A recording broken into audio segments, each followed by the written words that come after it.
ఎప్పుడు మీ ఎప్పుడు వస్తావా? అన్నా చేది అన్నా వేరే ఆటో చూసుకోపో. పైసలు కావాలా పోరి? ఎంత కావాలో చెప్పు పోరి. సారీ అన్నా వేరే ఆటో చూసుకోపో. రావైతే మళ్ళా. సరే.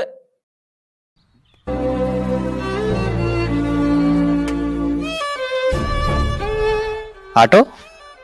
చెప్పన్నా ఎడకెళ్ళాలి? నాకు టైం లేదు, కొంచెం అర్జెంటుగా వెళ్ళాలి. నా దగ్గర మనీ కూడా కొంచెం తక్కువగా ఉన్నాయి. సరే కూసో. నువ్వు ఆగ్రా బాయ్. ఏంది మీ అప్పుడు రమ్మంటే రానన్నావు, వీడు వస్తే తీసుకుపోతున్నావు. పైసలు ఇస్తాన్నాగా. ఆ? అన్నా నాకు కావాల్సిన పైసలు కాదా, నువ్వు తక్కువ కిరాయి ఇచ్చినా నేను తీసుకోతుండే. కానీ ఒక అమ్మాయితో రెస్పెక్ట్ లేకుండా మాట్లాడినావు. నువ్వు మంచిగా వాల్యూ ఇచ్చి మాట్లాడాల్సింది. ఏంది నీకు విలువిచ్చేది? నగరాలు చేస్తున్నావా? ఆ? ఏ పోరే.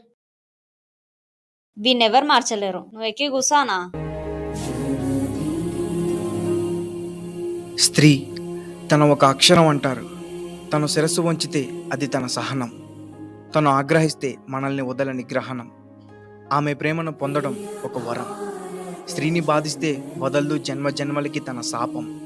అందుకే స్త్రీల పట్ల గౌరవాన్ని పాటిద్దాం, దేశ ఖ్యాతిని పెంచుదాం. జై హింద్.